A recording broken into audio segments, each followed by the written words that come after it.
Senate Republican leaders prepping for an urgent push on GOP, a health care bill, as Congress heads back to Washington tomorrow. Meanwhile, Senate Majority Leader Mitch McConnell suggesting he is willing to work with Democrats if Republicans are not able to reach a consensus, saying, quote, if my side is unable to agree on an adequate replacement, then some kind of action with regard to the private health insurance market must occur. No action is not an alternative.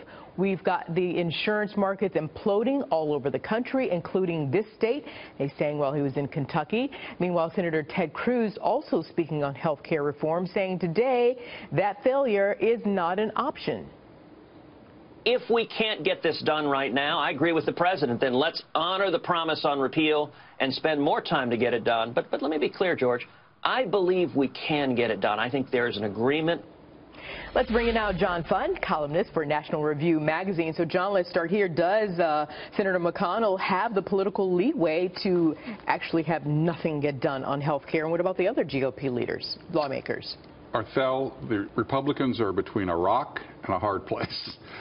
If they do nothing on health care and having controlled all of government for all of this year, their base is going to be furious. For 7 years, they ran against Obamacare, and when they had the opportunity to do it, if they don't get anything done, their base is going to stay home next year. There are polls out showing that. On the other hand, if they go in with the Democrats, what the Democrats are going to say is, we don't want major reform. We don't want to have more market-oriented, more patient-oriented reform. We just want you to prop up the exchanges. Well, that means basically bailing out the insurance companies. There's one thing in America that's less popular than the GOP health care bill. That's a bailout of the insurance companies. And there's another rock and a hard place situation. Meanwhile, so you pointed out how Senator McConnell doesn't have any political leeway, and as well as other GOP lawmakers. President Trump campaigned on repeal and replace, but he's just tweeting recently saying, moments ago, saying, hey, he's listened to it as a citizen over and over and over for 8 years, hearing the GOP whine about getting something done about Obamacare. He's like, you got a chance now, do something about it. So here he is. I think they have to pass this bill. So does that, what I'm asking, does that kind of take President Trump off the hook? No. He's the leader of his party. The essence of leadership is getting things done, even if it's unpopular. There's more than a year before the next election. The Republicans have done a very bad job convincing people that this bill would actually improve health care overall and actually help people who are being hurt by Obamacare's premium prices. Remember, the Republican plan is unpopular, but in a year, Obamacare is even going to be more unpopular. We've already seen premium prices go up 30% this year under Obamacare. That will accelerate.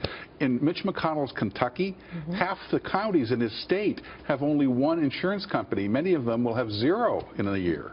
And, you know, you already talked about a little bit of what the Dems would want in exchange if they do work with Senator McConnell. What else are they going to want?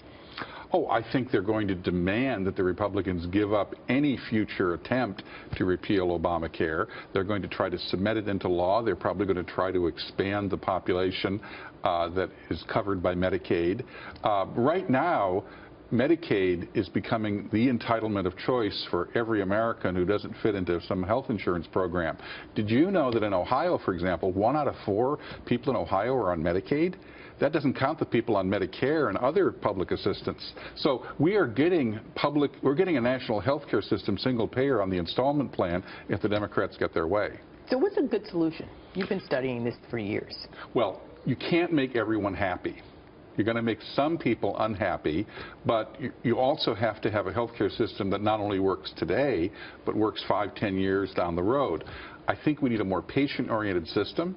I think we need to, in the long run, eventually give every American when they're born a medical savings account that has enough to pay for a catastrophic health care policy. Who would fund that savings account? Well, it would be the government with some supplemental resources from the private citizen if they can afford them.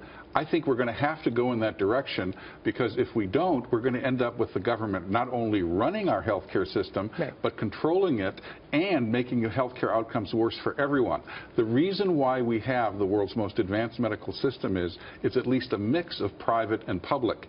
All public systems, yes, they do work, but they also restrict access. And that happens even in countries that supposedly have good health care systems. What about all private? That's not politically realistic. Although I will say this, if you want to go to a system where the government subsidizes health care insurance for people, and I think it works, you go to Switzerland, you go to Singapore.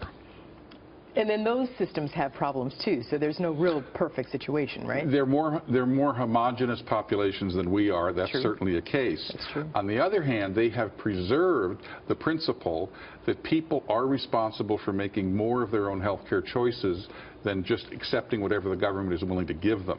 I think having consumer choice, having skin in the game, where the consumer has leverage, consumer has marketing power, the consumer has the ability to say, this is what I want, and demand consumer choice, a variety of health care plans rather than one size fits all. That kind of choice is how we operate the rest of the economy, and it works well. And also, it makes for a competition between the insurance You're exactly companies. right. If you don't have competition, you're going to have numbing mediocrity and a lot of people saying, this is what you're going to get, sit down and shut up. Exactly. We can't have that. We don't like that, John Fund. Right. All right, we have to leave it there. Thank you for the conversation. Thank you. See you again.